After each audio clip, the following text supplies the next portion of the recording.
Hello and welcome. My name is MADRIT RUSIDOV. The date is the 1st of the 3rd, 2018, start of autumn 2018.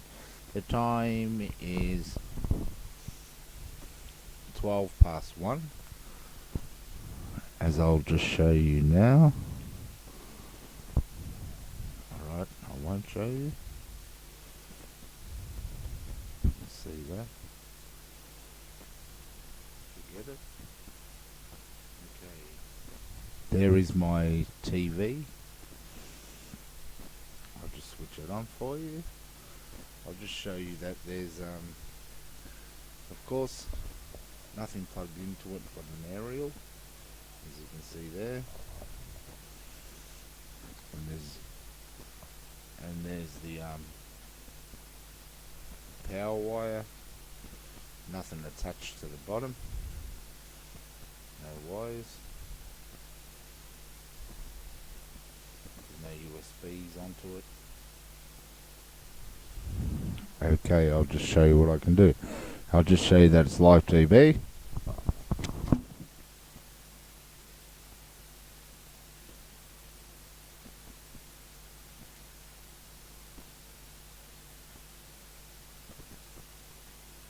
a great privilege to report those 30,000 packets of seeds from Horsham in Australia. The country director and Dr. Sally Milton have been successfully deposited 2 days ago. And they're in the Ice Mountain, -7 degrees. They are select. The winding arms here, President Long Rancher and hundreds of others turned out. When at the Georgia University Colorado Mueller Ground Command is soon to be known as America's captain. Man would recognize today Jeremy Boston was more people face to face than anyone else. Unfortunately, they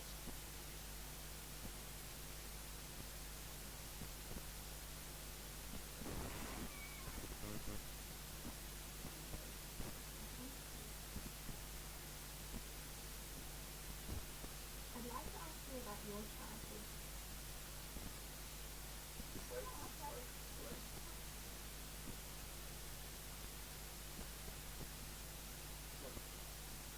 The Prime Minister has written to every school principal across Australia urging them to help stamp out bullying.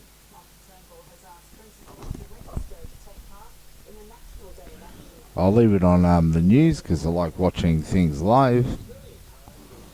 There's nothing on live yet, but I'll show you what I can do when it is live, and I'll show you that it is live. Okay, thank you. Have written to these principals urging them to take part in this day, this National Day of Action Against Bullying and Violence, which schools often take part in. There's about 2,000 schools around the country, more than 2,000 schools around the country already taking part in activities like competitions within the school, students making pledges about bullying, student conferences within schools and among schools, and the government's wanting more school communities to take part in this. Here's what the Education Minister, Simon Birmingham, says he hopes it achieves. Creating, firstly, an environment where all students understand they have to be respectful towards one another, they have to be tolerant of one another. If they see the wrong thing, they should speak up, not just turn a blind eye, but then also to know if the wrong thing is happening, how do we encourage people to access help? And Dan, on bullying inside university colleges, both sides say greater action is needed.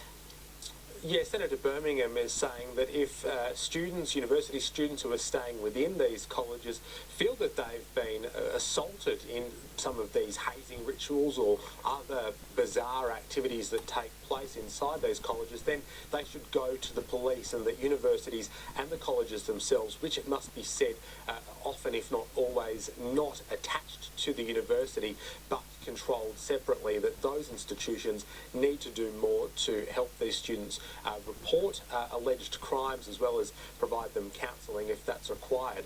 Labor is also saying that enough is enough when it comes to these so-called rituals. Tanya Plibersek says when she was at university 30 years ago, there were stories along the same lines as what we're hearing now, and that if Labor is elected, it would compel colleges to do better. And some of the things being talked about today include penalties that would be applied to colleges, including fines. Ros.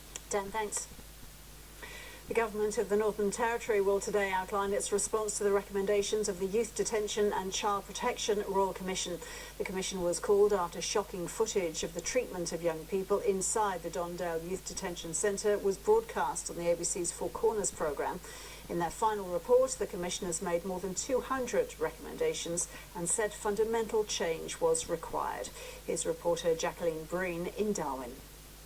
The Royal Commissioners Margaret White and Mick Gooder said that fundamental change was required. They stood in the foyer of Parliament House here in Darwin, not far from us, in November last year, and they told hundreds of people gathered as they handed down their final report that they had uncovered shocking and systemic failures in the youth detention system and in child protection, and they said that that had caused, in some cases, lasting psychological damage to children that the Northern Territory government was meant to be rehabilitating. They made 226 recommendations in their final report, and we're expecting today that the Northern Territory government will outline their response to each of those.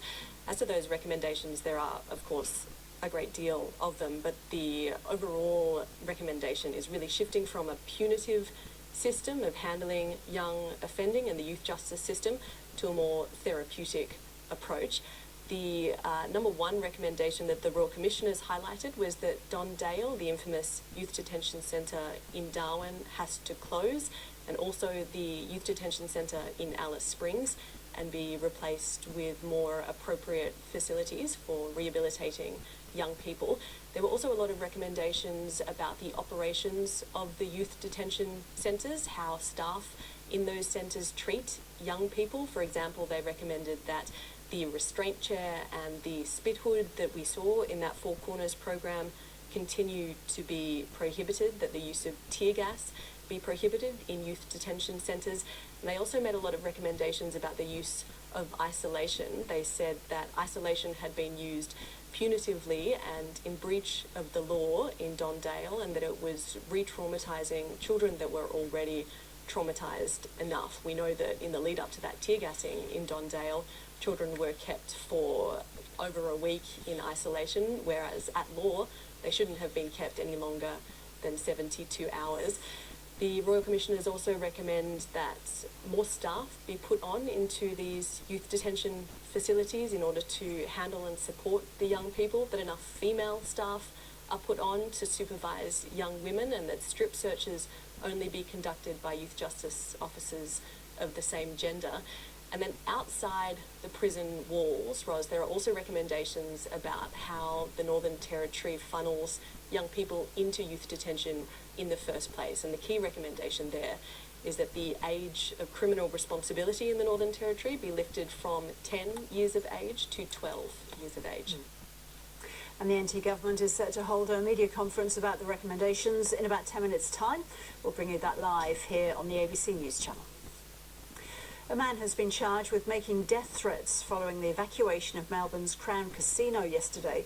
Police say the casino's first floor was evacuated following reports of a man with a backpack behaving erratically. Yvette Gray has more from Melbourne. A 55-year-old man has been charged following yesterday's incident here at Crown Casino, which resulted in a large part of the complex being shut down for almost 4 hours. Now, this unfolded around 3:30 yesterday afternoon when police received multiple reports of a man with a backpack acting erratically inside the complex. Now, level 1 of the casino was immediately evacuated. Police also cordoned off nearby roads. Victoria Police called in the bomb squad, their critical incident response team and the special operations group. A short time later, the 55-year-old Malaysian man was arrested without incident. Police say there were no injuries to members of the public, police or the man himself. The bomb squad's robot was then sent in to assess the backpack, and nothing suspicious was found inside that bag. So the area was deemed safe by police around 7:30 last night. It's business as usual at the casino this morning. As for the 55-year-old Malaysian man, he has been charged with making threats to kill, making a false report to police and making false statements. He's been remanded in custody to appear at the Melbourne Magistrates Court later today. The Salvation Army says people need to be more open and transparent about financial problems and reach out for help a lot earlier than they do. The call comes after a new survey commissioned by the Salvos shows 2/3 of people accessing their emergency relief services are living under extreme housing stress. A quarter are worried they won't have enough reasonably paid work or a job at all this year, and nearly half are more worried about their financial situation this year than last. Major Paul Moles from the Salvation Army says these numbers paint a pessimistic picture. They are, unfortunately, and look, I guess what we'd like to say to Canberra in particular is these are the real issues that Australians are struggling with. I mean, there's been a bit of distraction recently, but I think people are really hurting out there. They're concerned, they're anxious about the future. I think one of the most startling figures in the survey was that 60% of people were worried about how their retirement would go. They described it as we'll just have to live a basic lifestyle. People are concerned about their financial futures, and I think this is a message that our politicians need to hear, and that's where people want them to work at, I think. And are housing costs the main financial burden on people? Yeah, look, it was interesting here. A large number, almost 50% of people said they were worse off.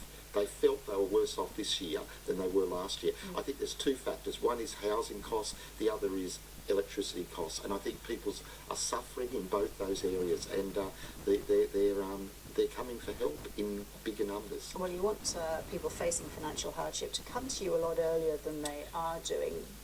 Yeah. Are you worried that people see the Salvos as a last resort? Yeah, they often do. One of the things that we find is that people, when they're absolutely desperate, will come for an emergency food parcel or something like that, and we realise as we ask them and work with them that underneath that is a maze of debts and concern and worries and problems, and that we have professional counsellors, financial counsellors, who can help people with that. So yeah, definitely we would like people not to be embarrassed to put up their hands. One of the other interesting stats in this was that 1/3 of people said that if there was an interest rate rise, they would be in trouble to pay it. I think that shows how close people are living to the edge. And what people need to know is that if they do get in trouble, things can be done to help them. They can restructure. They can have advocates who work with them. And so, yeah, our message is to people, come, get help, but our message is also to Canberra, this is what is affecting Australians. This is how Australians feel. And I think all our politicians really should be working hard on these sort of issues. Yeah, you say you're seeing more people coming to you with financial problems for help. Typically, who are they? Well, we've traditionally, over the years, seen people who were on very low incomes, people on pensions, people, who I guess you expect run short. What we've seen an increase in these last, I would think, few years at all our centres is people who may have mortgages, people who are just your average Australian, but they meet a bill shock, they have a crisis in their life, and suddenly they're thrown into turmoil, and they're coming and asking for help too. Major Paul Moles, thank you. Thank you. A large cold front is continuing to cause major disruption across Europe. In the UK, thousands of schools are shut, and authorities have issued a rare red weather alert, warning of a likely risk to life in parts of Scotland. At the tail end of winter, the highest alert for snow. The driving treacherous, the disruption widespread. Heading out in these conditions, not advised. This, the first time Scotland has had a red weather warning of this kind. In force for a large swathe of the country's most heavily populated areas, frequent showers, drifting snow, and the extremely low temperatures means there's fears some rural communities could become cut off. Marjorie, is it okay to come in? Hi Marjorie, how you doing? In the village of Bishopton on the outskirts of Glasgow, the local minister has been looking in on the elderly and vulnerable.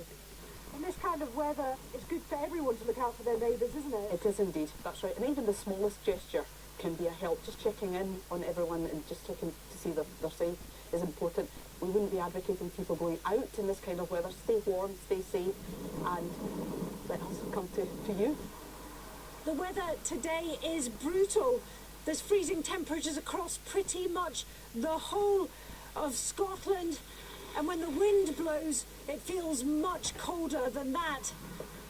The school here in Bishopton shut for the day. Across Scotland, more than 450,000 children have been missing lessons. I was meant to be working, but obviously Alistair's off of school, so he came with me. A wee bit later than normal, but... Take your child to work day, but for weather-related reasons. Yeah.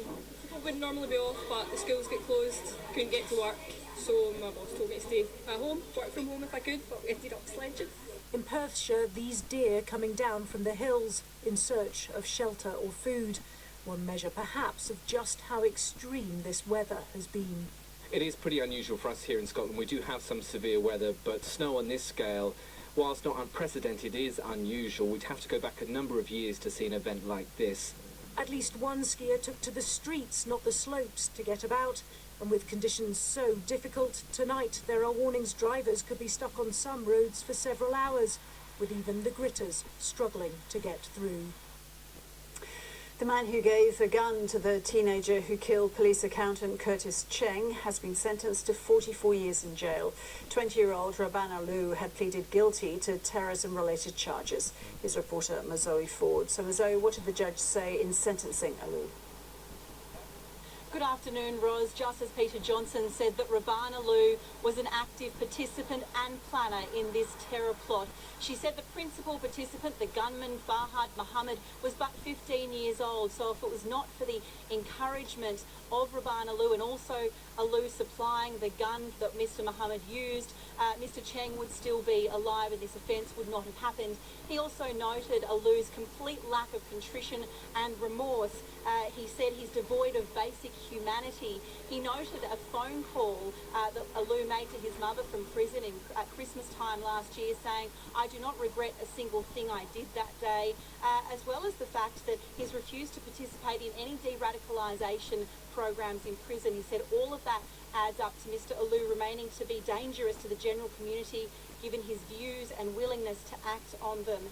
Now, this is the first time that the offence of committing a terrorist act has been before a sentencing court in Australia. While we've seen offences of conspiracy, planning, preparing documents before sentencing judges right around the country, this is the first time that someone has died as a result of a terror attack. So a significant sentence today. And how did Alu react to the sentence?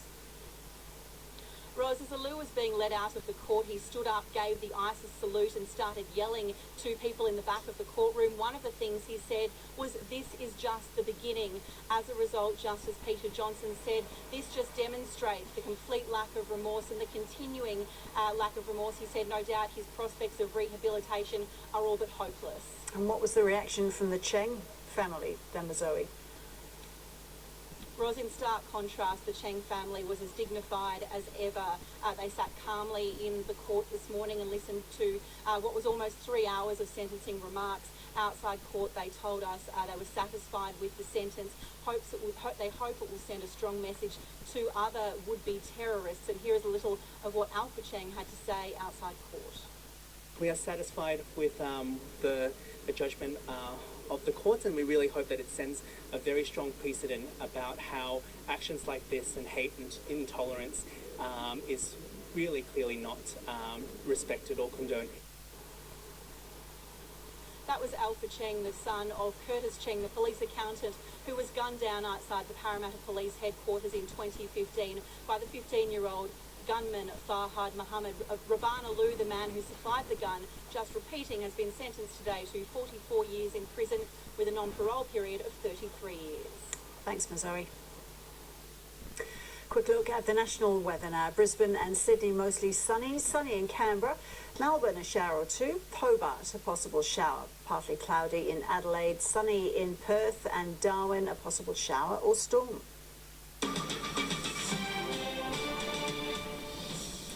The Top stories on ABC News. Raban Alou, one of the men involved in the murder of Sydney police accountant Curtis Cheng, has been sentenced to a maximum of 44 years. The 20-year-old admitted he gave a handgun to 15-year-old Fahad Mohammed at the Parramatta Mosque. The teenager then used the revolver to shoot Mr. Cheng before being shot dead by special constables. Over 57,000 firearms were handed in during the National Firearms Amnesty, including automatic rifles, pistols and a rocket launcher. The guns were handed in between July and September last year. The weapons will be destroyed or registered to ensure they don't end up on the black market. US President Donald Trump has pushed for stronger gun control laws during a bipartisan meeting with members of Congress. He's promised to ban bump stocks and is considering raising the age that people can buy powerful rifles from 18 to 21. It comes as students are returning to class for the first time after the Florida school shooting in which 17 people were killed. And Australian surfer Mick Fanning has announced he'll retire. He says he no longer has the motivation and dedication required to compete for world titles, and it's time for a new challenge. The three-time world champion will end his professional career after competing in the season's opening two events on the Gold Coast and Bells Beach.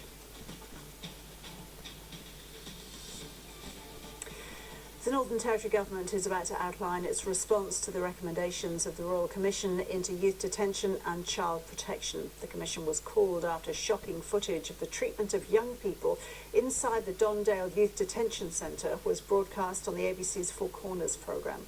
Reporter Felicity James is in Darwin. So Felicity, we're waiting for this media conference by the NT Government to begin. So just remind us of the Royal Commission's recommendations. That's right, Ros. So the Territory Families Minister, who is the Minister responsible for the youth protection system and child protection in the Northern Territory, has just arrived to do this press conference behind us. The recommendations of the Royal Commission really centred on... Felicity, sorry to interrupt. We'll come back to you once the media conference is finished, but it has just started. So let's go there now. The legal societies. We have, over the last few months, been working through to set up 17 work plans across government to make sure that we have a plan in place that is properly resourced and is able to be delivered change on the ground. We will be going through a budget process from here and we will have a full implementation that will be publicly available at the end of March. Thank you. I'll just hand over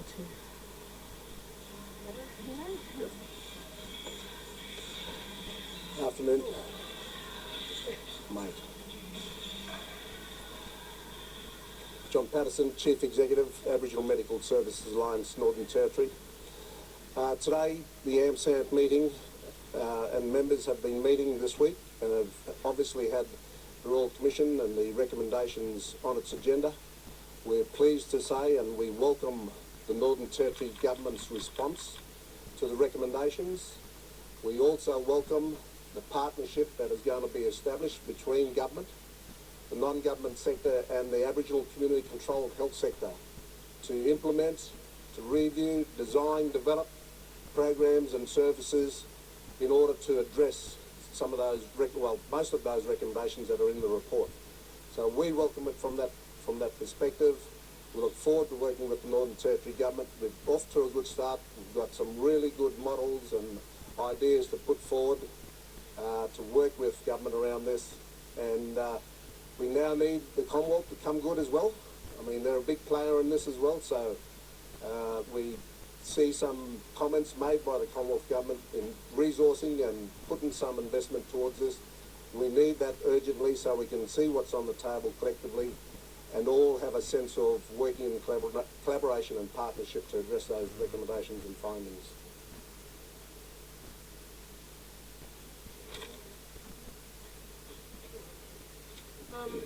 Olga Havnan, CEO, Damla Health Service. Likewise, I would support the statements made by John Patterson. We really welcome the fact that the Northern Territory Government's been able to respond in a timely fashion to those recommendations. We want to acknowledge the work that's been done to date in terms of thinking through about the program of work. We think that the approach is a sound one. It's comprehensive in its approach. We also acknowledge that there's going to take some time for that systems kind of reform to start to filter through and to have sort of a real impact in those changes, the way that services and programs are delivered, but ultimately we think this is the right way to go. So again, lots of work to be done, but we're looking forward to doing that, and I don't underestimate the challenges that we all face in trying to get this right. Thanks. Jared Sharp from Jesuit Social Services. I also echo the comments that Olga Havnen and John Patterson have just said. I very much welcome the Northern Territory Government's response to the Royal Commission recommendations. It's extremely heartening to see that they have supported those recommendations. The steps that the Minister and her government has already taken, in my view, deserve commendation, particularly things like commitment to new youth detention facilities, to supported bail accommodation. For those of us that have been working in the youth justice system for the last 10 or so years and have seen these issues play out, these are really welcome steps. But what we now desperately need is the budget commitment from the Northern Territory Government to implement all of these recommendations in full. This is our once-in-a-generation opportunity to get this right, and we've got a Royal Commission that's given us the blueprint. We now have to implement it, and in my view there is no higher priority for this government when it comes time to the budget than implementing each and every one of these Royal Commission recommendations. Thank you. Okay, guys. Questions? Implement, follow the intention and direction of all the recommendations mean that you're going to implement all of them or not? We absolutely agree with the recommendations and what the outcomes that the Royal Commission has intended with those recommendations. We, on some of them, need to look at what our resourcing is around how we do that. On others, there's some technical issues about things we've already started in process that we don't want to change our tack.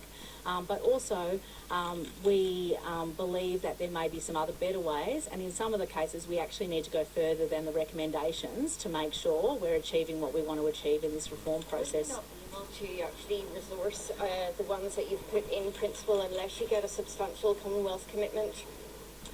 We are really keen to be working in partnership with the federal government around the resourcing of these issues. We know that they already directly fund many organisations in the Northern Territory.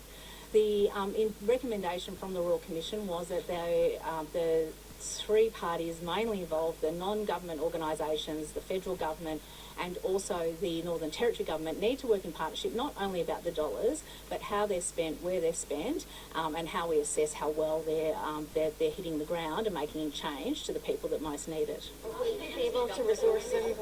With the included in the budget submission, the recommendations are only supported in principle at the moment.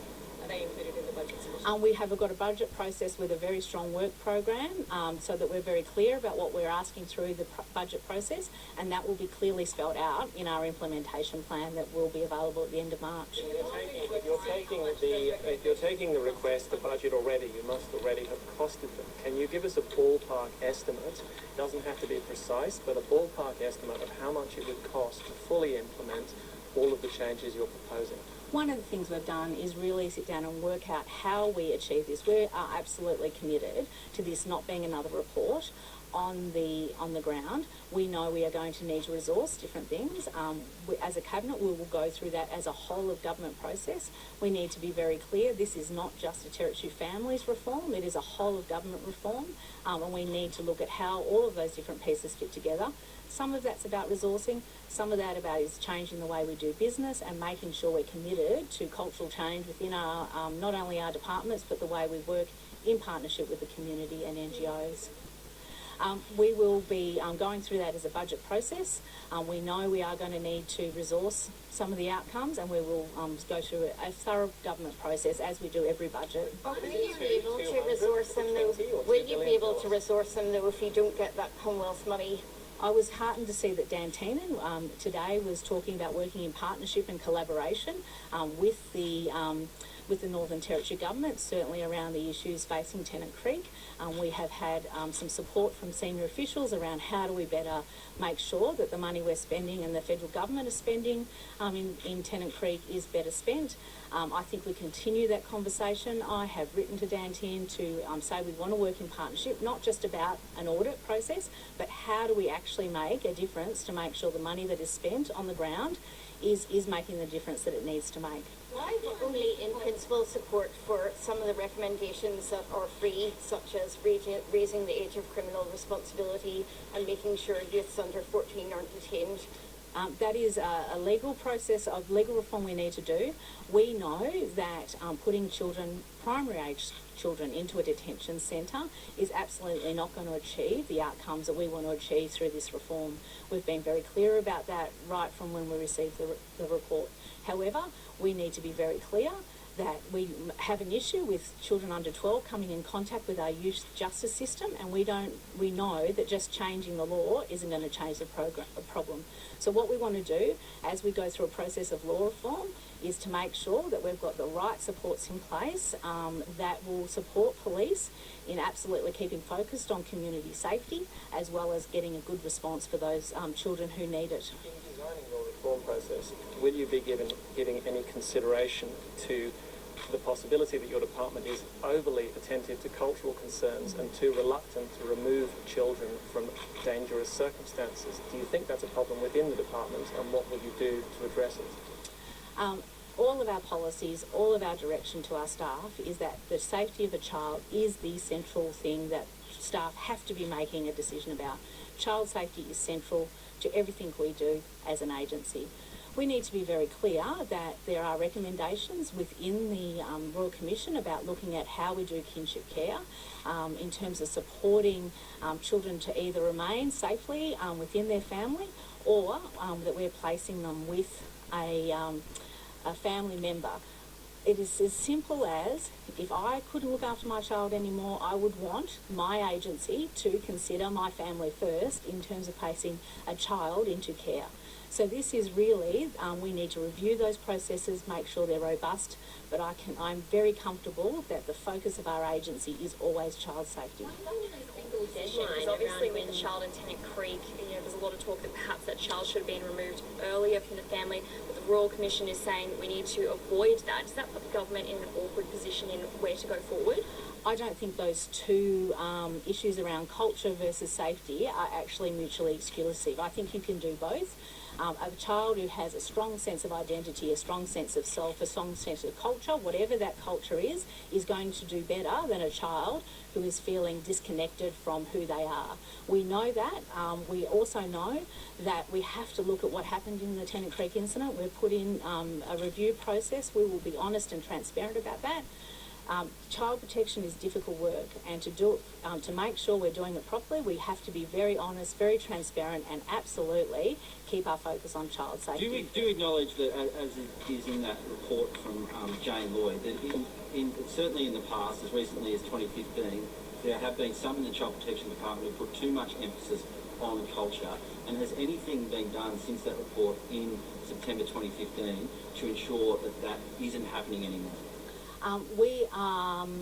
I think clearly from that incident, the previous CEO had an issue within their department, which they then implemented the change to make sure that that didn't happen again.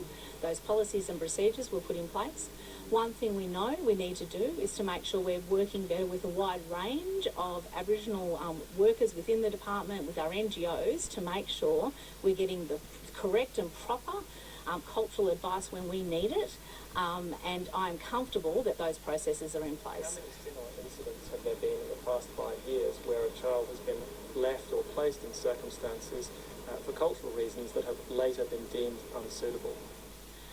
We have got a range of measures that look at the outcomes of placements throughout the department. We are absolutely committed to always reviewing circumstances where we've placed a child in a family situation. We have ongoing contact with carers. We know we need to do better in some of that area. We will continue to do that. As part of this process in our response to Tennant Creek, we're looking at circumstances where there have been multiple notifications, and again, we'll be transparent about that process. This Royal Commission sets out very clearly that there is a lot of work to do, and that is one of the areas we need to continue to work on. Why are there no deadlines for this interim response?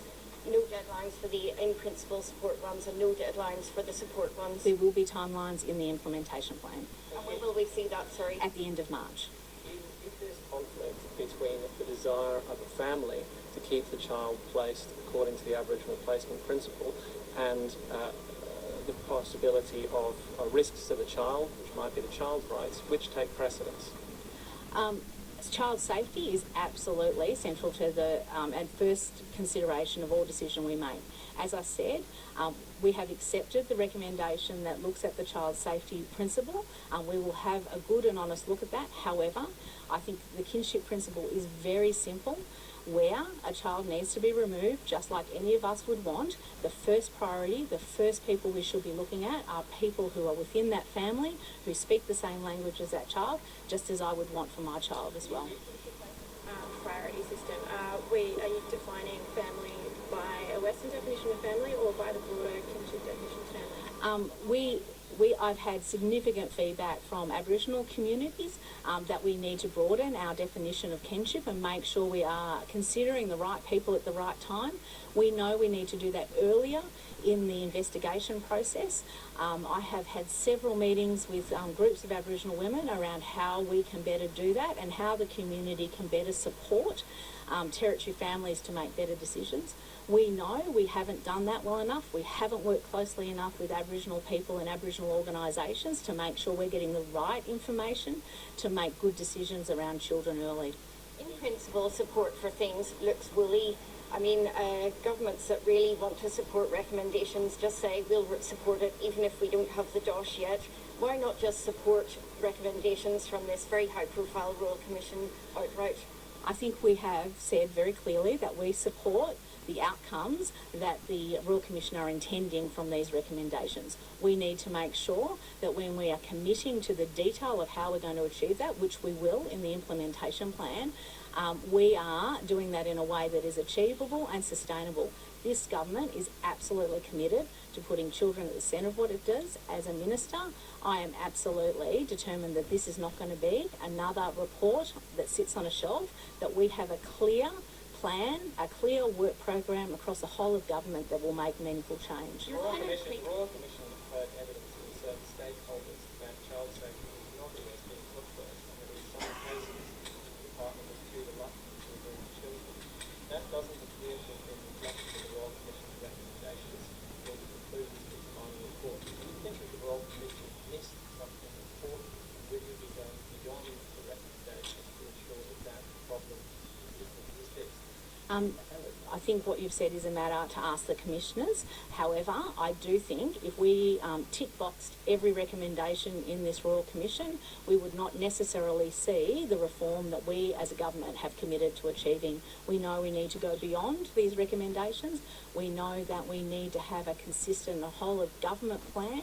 And as a government, we are absolutely committed to doing that. How much money are you committing to the child protection aspect of the recommendations here? You've already announced that will go through the budget process. We've already announced $3 million previously to improve family support services, and we will continue to look at where the resources need to be.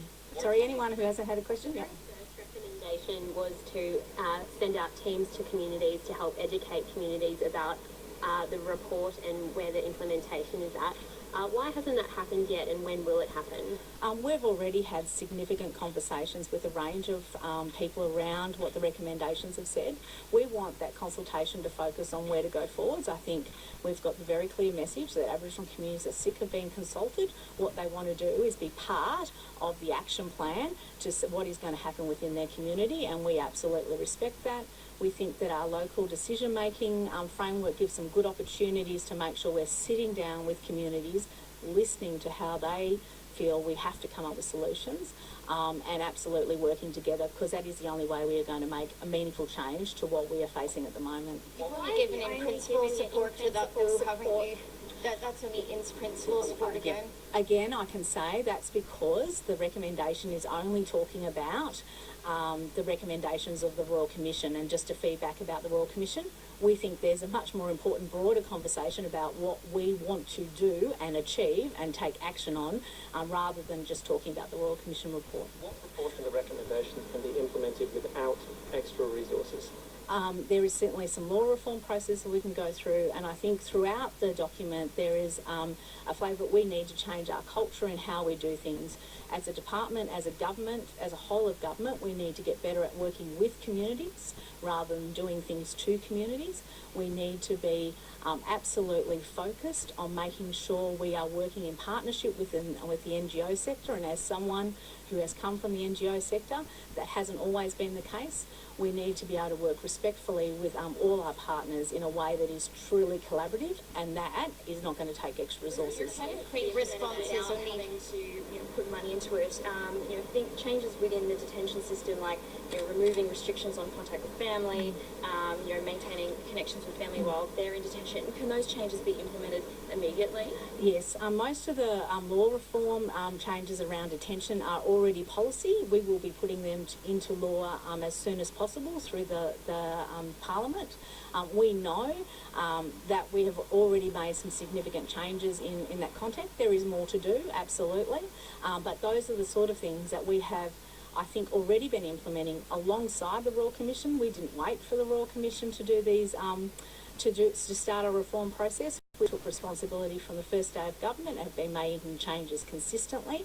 So many of those have already been achieved. As Minister responsible for this portfolio for approaching 2 years now, do you think that too many or too few children are being taken into care, and why?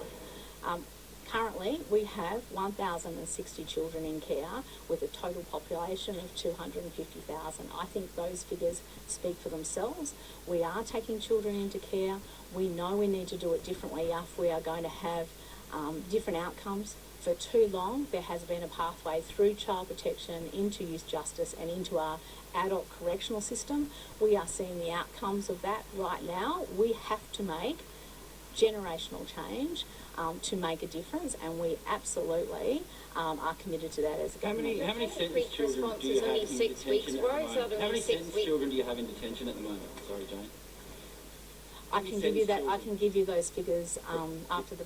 Fewer than 5, is it? I can give you those figures after the conference. Your kind of quick response is only 6 weeks of extra resources in terms of family staff and support workers. Why only 6 weeks, given the gravity of the situation there? That is our initial response. In our strategic plan, we have clearly said that we know we need to resource our regional offices better. We've already done some of that work in Katherine, Nhulunbuy and some of the other major offices, and placing more workers into community on the ground. That is an initial response. We will review those outcomes and see where it's at the end of that 6-week period. I'll be going back to Tennant Creek to review those with our team. And then we'll make a long-term sustainable plan for the Tennant Creek office. The last time we had a child protection inquiry like this, Convat Scallis responded immediately by just employing 70 new child protection staff that he didn't even have budgeting for. He was just like, it's a crisis, we've got to do something now. Why is we're not seeing the same type of response in terms of resourcing? We've been very clear. I think we've already put $70 million on the table for new facilities. Last year we put $18.2 million into our youth justice response. We put $3 million into our child protection response. We know we need to do more, but also as a minister, I am absolutely determined that this is long-term sustainable change. Too often we respond in crisis to these issues and we're not keeping our eye on the long-term generational change. We have responded to the crisis in Tennant Creek. We will continue to respond to crises, but we absolutely have to keep our eye on long-term meaningful change for our community, so we have a community where kids can grow up safely, strongly, and be an important part of our future. Sorry, some people haven't asked questions. To establish a body to deal with child sexual exploitation, and you've only given that your in-principle support. Do you think that by not supporting that outright, you're running the risk of looking like it's not something you take that seriously? I think we've already signalled our absolute commitment to sexual violence. We included sexual violence into our domestic and family violence framework last year for the very first time. This is an issue where I absolutely am committed personally as a minister to making a difference. We have put in principle support around some of those details, but that does, we think we actually need to go further than the recommendations, and making sure that we have not only good sex education on the ground, we need to make sure that teenagers have access to sexual health, but we also need to be very clear that we are keeping a strong focus on sexual health and preventing sexual violence as well, which we haven't had a framework in the Northern Territory for since 1995. So why not support it outright? I think we can go further in those details. We have more to do in that area. We need to be working, it is one of those areas where health and education and Territory families need to be working further. It is absolutely a priority of this government, as we have already signalled through including it in our domestic and family violence framework. Do you think child abuse is under-reported and under-recognised in the Northern Territory? I think child abuse is under-recognised right across Australia. We have a high number of reports that come through our office. We know that we also have some underreporting in some areas around domestic and family violence and sexual violence. We need to continue to do the work to make sure that we have a system that is accessible for victims to come forward and talk about any concerns they have. We've got much more to do in this area, and we'll continue to do it. In relation to consultation, you and your colleagues often raise that when dealing with what one might term Indigenous affairs-related issues. I can't recall seeing, you've been critical of the sort of consultation that occurred in the past, but I don't recall seeing anything Labor has put forward in terms of a framework to improve that process. So when you emphasise local consultation, what does that mean in practical terms? Has anything been developed? Has it gone through Cabinet? And where can we find it? How will this be different this time? Yeah. We have been really committed to our local decision-making framework. I think we have already had feedback from the people here at the press conference that they feel there has been a difference in the way we are working with Aboriginal organisations. We will continue to do that. Certainly sitting down with a group of women in Tennant Creek yesterday, we made a plan to continue to work forward. I think we're doing some really exciting work in our Nhulunbuy office by having a council of elders who work alongside child protection workers. And also I know that Larrakia women and Aranda women are absolutely wanting to work with us in ways that are different and meaningful. And we are, as a government, absolutely open to that. But what is the local decision-making framework, and has it gone through Cabinet? It will be going through the budget process as through other processes. So almost 2 years, I'm sorry, just to press this point, almost 2 years into the Gunner government, this local decision-making framework, which is key in a lot of your policy implementation, has not actually gone through Cabinet, has not actually been funded. Is that correct? We are absolutely committed to that. We've been working through it. I know that in Alice Springs there has been a project of officer working incredibly hard on the process to make sure we get it right. It is one of those processes that takes time, and we need to make sure we get it right, and we are committed to getting it right. Is the full government's priorities in terms of spending correct? Because we've seen a whole lot of funding announcements, like $100 million for tourism, $30 million for a car park, $50 million for a museum in Darwin. When we have these critical problems, are your funding priorities correct when the only thing you've announced money for is new detention centres, which is exactly what the Commission said the money shouldn't be spent on first? It's not the priority. There's a very clear recommendation in the report around needing to replace the infrastructure, and we have committed to that. As a whole of government, we need to make sure we get the balance right from keeping a strong and healthy economy, which is one of the best things we can do for families who are struggling, as well as making sure we're delivering the services that are needed to our community. That's the balance of government. We'll continue to work through that, and certainly through the budget cabinet process, that will be a strong priority. Anyone who hasn't asked a question. Seriously, that issue when you're balancing out tourism and putting money like $5.5 million going to Tennant Creek to improve tourism services there in Tennant Creek, like many places in the grips of a child protection crisis. How do you think about $5 million is best spent on tourism and it could be spent on services specifically in town?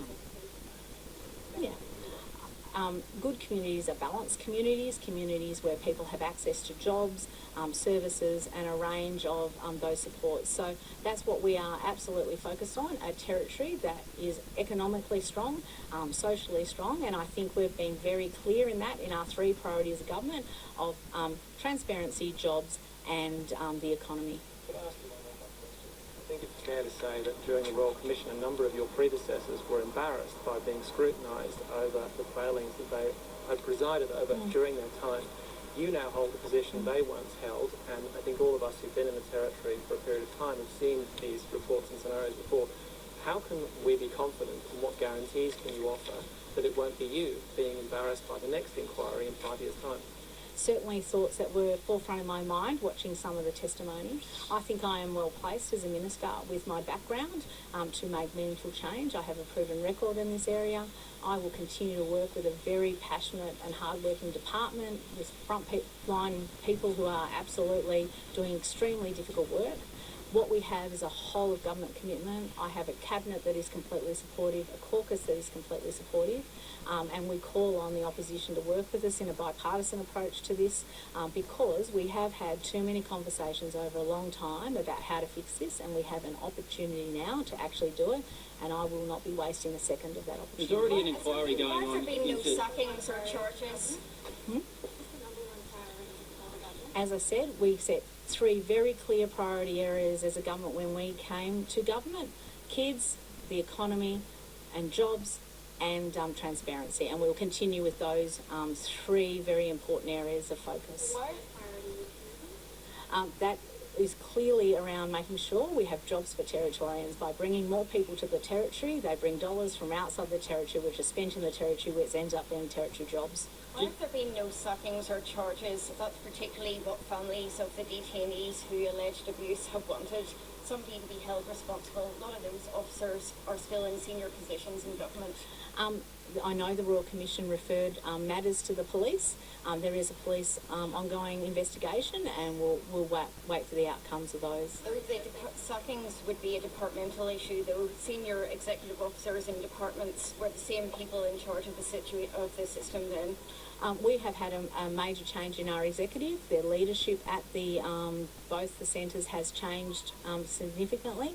There are still people on the front line who have worked through a range of areas. We know that we've given those staff additional support, additional training, and also the complete change in policy around things like isolation have also been put in place. Just back to Amos's question before about inquiries. There's already another inquiry now, Children's Commissioner's inquiry going on into that rape of the 2-year-old girl in Tennant Creek. Can you stand here hand on heart and say that you did everything in your power as Minister to ensure that that sort of thing didn't happen and it won't happen again? We will wait for the investigation to come back from the Children's Commissioner, and we will absolutely be transparent about where the problems are identified and our ways forward. We need to absolutely focus on responding to this incident and make sure that we are implementing any recommendations that the Children's Commissioner can do. Does it show the system? Budget process that you're going through at the moment, will it only be the recommendations that have been support have a chance of being funded? Is in principle just code the no chance in this budget? We have been very clear that we will look at all of those recommendations. We support the intent and outcome intended by those recommendations, and they will be all part of the budget process. Recommendations directly affect police. Why isn't the Police Commissioner here today to update the public on what their response is? This is a whole of government response. It would be, and I am responsible for that whole of government response. All of the departments that are part of the project have had significant input into this planning process.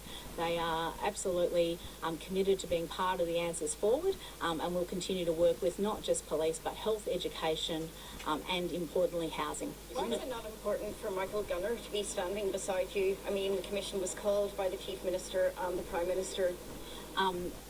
The Chief Minister has just come back from America today. We said that we would release this by the end of February. It is the 1st of March, and he is absolutely focused. He is going to Tennant Creek tomorrow to make sure he gives his support to the community there. And we as a government are absolutely committed to making sure we implement the changes. The scope of this these reforms testify to the severity of the problems. You are, as you say, an expert with many years of experience in this field.